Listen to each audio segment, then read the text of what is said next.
never made it, but I know what it takes. I'm motivated by a mix of emotion.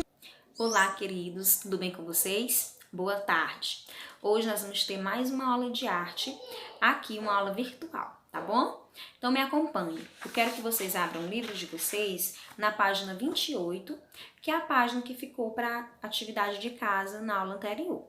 Nós vimos que a arte ela tem diversos olhares, né? Então nós iniciamos o capítulo 3, um olhar sobre a arte, e vimos que existem diversas linguagens artísticas que nós podemos aplicar e desenvolver, certo? E os artistas fazem isso também. Conhecemos, né, o OTM, que é o Teatro Mágico, um grupo que reúne várias linguagens artísticas em uma única apresentação. Aqui na página 28, vocês têm duas imagens que representam arte, só que em linguagens diferentes. A primeira supõe-se que é uma dança ou performance, onde o corpo é o instrumento artístico, certo? Na segunda, nós temos a imagem que representa música. A gente tem instrumento musical, tem uma pessoa cantando. Então, nós temos duas linguagens artísticas diferentes. Depois, vocês fizeram, na segunda questão, uma lista de algumas linguagens artísticas que não apareciam na questão 1. E fizeram isso muito bem, tá? A questão 3, vocês deveriam ler o texto xilogravura, para então poder socializar o que é essa técnica. Lá no texto xilogravura, que vocês leram em casa, diz que essa é uma técnica muito difundida no Nordeste, então, portanto, na nossa região, e que ela tem um caráter tanto artístico quanto social, cultural, também porque ela abrange, né, o nosso estado, e além disso a gente sabe que a arte ela é meio de vida para muita gente, ela faz denúncia social, ela representa a sociedade do seu tempo. Então, nessa xilogravura, o que a gente pode inserir? A valorização do trabalho artístico, né, do povo nordestino, do nosso povo.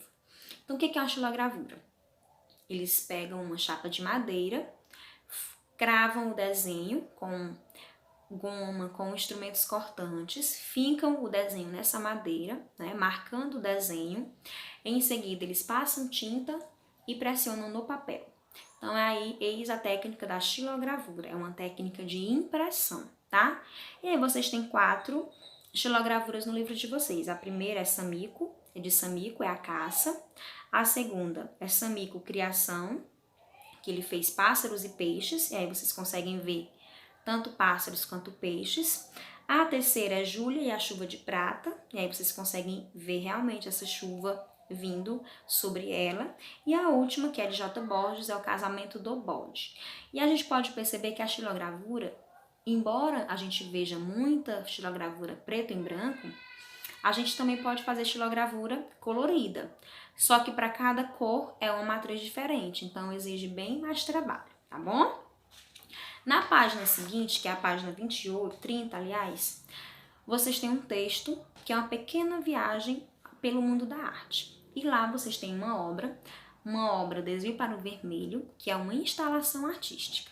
Eu já expliquei para vocês o que é instalação, mas vou retomar o que é isso. É quando o artista, ele escolhe um local, geralmente seu ateliê, pode ser, ou um outro cômodo de um museu, de algum lugar que ele queira, né, que as pessoas participem. Escolhido esse lugar, esse ambiente, ele monta ali no espaço sua arte. Então, a sua arte é o espaço completo. Para a gente apreciar essa obra, a gente precisa participar, entrar e observar a obra, a instalação artística, tá? Então, é uma outra modalidade.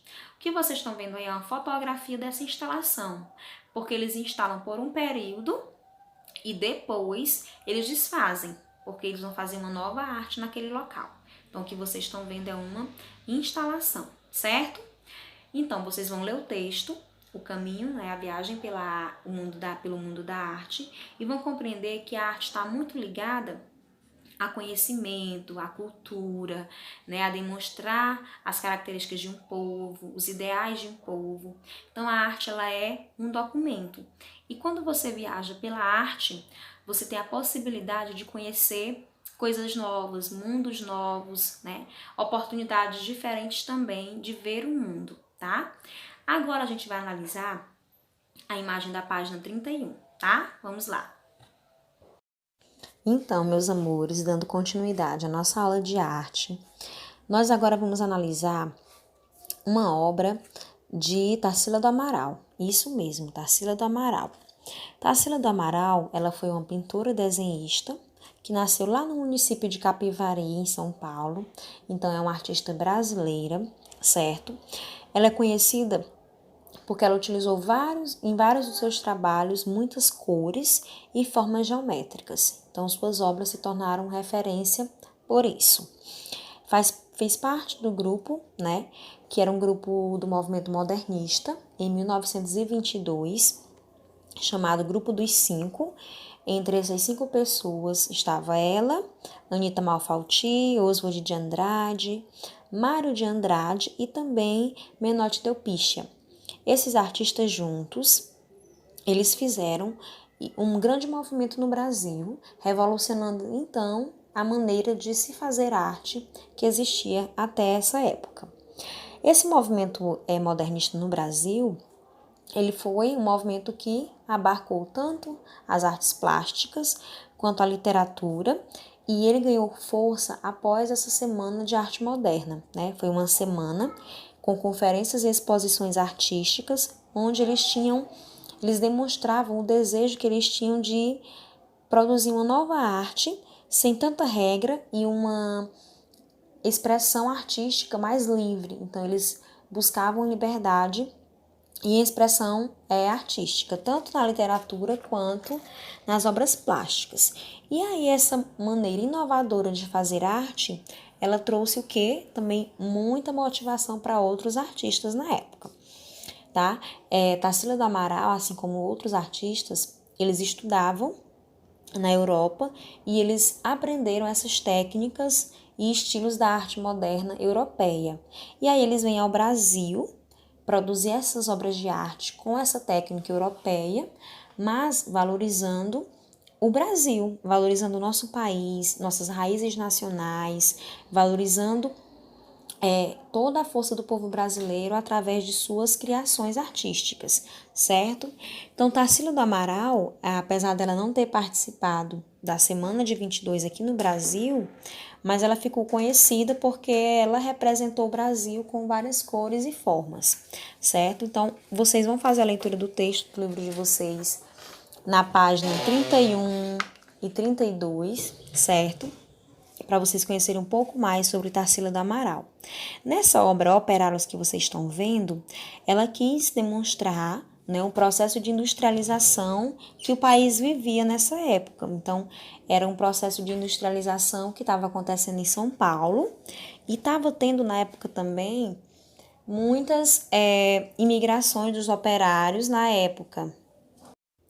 Então, nessa obra, Tarsila, ela representa esse processo de imigração dos operários, né? Porque eles vão sair de todas as regiões do Brasil para trabalhar em São Paulo, porque lá estava acontecendo aquela revolução industrial e tinha muita fonte de emprego. Então, ela demonstra, assim, como que eram as condições de trabalho dos operários nessa obra, tá? É uma crítica também social. Outra obra de Tarsila do Amaral que eu gostaria de mostrar a vocês é essa que aparece agora, Abaporu, que é uma obra que reflete, sim, certo? Toda a característica da obra de Tarsila, a cor brasileira, a representação do país, da cultura nacional, certo? Então, tudo isso é mostrado na obra de Tarsila do Amaral, como vocês podem observar. Então, visto essas obras de Tarsila do Amaral, no livro de vocês, na página 32, ele pede que vocês façam toda a análise dessa obra, levando em consideração tudo que vocês vão ler no texto, tudo que está sendo apresentado sobre Tarsila, e que vocês respondam à atividade, certo? Então, a atividade aí é de análise e interpretação da obra, certo? E a página 33 também. Na página 33, aparece mais uma vez a obra Operários e também perguntas sobre Tarsila. A página 34, lá na quarta questão, pede para vocês fazerem uma pesquisa, certo? E escrever no seu caderno um pouco sobre a vida de Tarsila do Amaral e suas principais obras e os movimentos que ela participou. Então, é uma pesquisa breve, não precisa escrever tanta coisa, porque muita coisa já tem no livro de vocês, tá? Então, são informações que são importantes saber sobre Tarsila do Amaral e também os movimentos do quais ela participou e suas principais obras, tá bom? Então, a quinta questão é para fazer uma pesquisa também, né? Já que a gente já conhece um pouco sobre Tarsila do Amaral, pede para pesquisar sobre outros artistas que trabalham outras linguagens e que também retrataram aspectos da sociedade, certo? Em uma determinada época em suas obras. Essa atividade aqui, vocês vão pesquisar pelo menos dois artistas que representaram em suas obras um povo, uma sociedade ou um grupo, tá? Pode ser até mesmo uma fotografia, um filme, um teatro. Se for uma linguagem artística, pode ser qualquer uma das linguagens, contanto que tenha sido representado um povo e uma sociedade através da obra, certo? Então, essa aqui, a quinta questão, você vai me enviar apenas o nome na pesquisa, junto com a pesquisa da quarta questão. Você vai escrever o nome da obra, que aqui em minha casa eu também vou ter acesso à internet e vou verificar que obra que você escolheu, tá bom? Depois eu vou selecionar as obras de vocês para a nossa próxima aula. Então, essa foi a nossa aula de arte. Espero que tenha ficado claro para vocês. E qualquer dúvida em relação tanto à aula quanto à atividade, podem me procurar no PV. Tchau, tchau!